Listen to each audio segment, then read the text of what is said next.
ఒక చపాతీ రెసిపీతో వచ్చేసాను.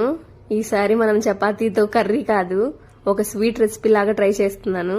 చపాతీని మంచిగా ఒక రుద్దేసుకొని అందులో షుగర్ పెట్టుకున్నాను, 1 టేబుల్ స్పూన్. దాని మీద నా దగ్గర ఉన్న సీడ్స్ అన్నమాట, పంకిన్ సీడ్స్, సన్ఫ్లవర్ సీడ్స్ పెట్టుకొని దాన్ని రుద్దుకున్నాను మంచిగా. కానీ కొంచెం గట్టిగా అనిపించింది రుద్దేటప్పుడు. నాకు తెలిసి సీడ్స్ అనేవి లాస్ట్ లో వేసుకుంటే బెస్ట్ అనుకుంటా, నేను ముందే వేసేసాను తెలియక. కానీ టేస్ట్ అయితే సూపర్ అంటే సూపర్ గా వచ్చింది.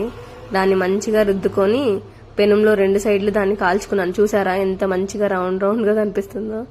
కానీ కొంచెం తునిగిపోయింది, డిసప్పాయింట్మెంట్ అదే. గీ వేసుకొని మంచిగా కాల్చుకున్నాను. టేస్ట్ అయితే సూపర్ అంటే సూపర్ గైస్. అంటే రోజు తినలేము ఎందుకంటే షుగర్ కాబట్టి, బట్ ఎప్పుడైనా ఒకసారి స్వీట్ తినాలి అనిపిస్తే మాత్రం పక్కా గో టు రెసిపీ అని చెప్తాను నేనైతే. ఇంట్లో వాళ్ళు ఇంకా ఈజీగా చేసుకోవచ్చు. ఇంతకు మీరు ఎప్పుడైనా ఇది ట్రై చేశారా లేదా కామెంట్ చేయండి. చూడండి ఎంత జ్యూసీగా అనిపించిందో, చాలా అంటే చాలా బాగుంది taste. Bye guys, thanks for watching.